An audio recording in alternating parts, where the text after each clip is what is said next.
ചരിത്രത്തിലേക്ക് നടന്ന ആദ്യ മലയാളി ബഹിരാകാശ യാത്രികൻ ഡോക്ടർ അനിൽ മേനോൻ.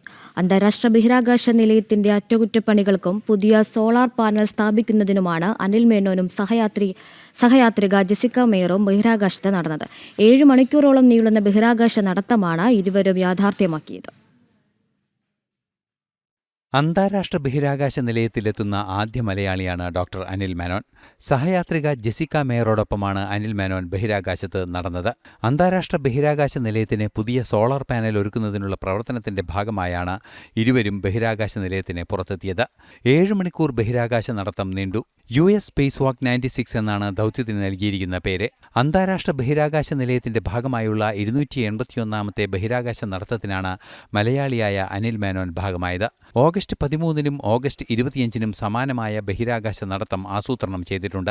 13ന് ബഹിരാകാശ നിലയത്തിൽ നിന്നും ഭൂമിയിലേക്ക് സിഗ്നലുകൾ അയക്കുന്ന ഒരു ആന്റിന നിലയത്തിന് പുറത്ത് സ്ഥാപിക്കുന്നതിനാണ് നടത്തം.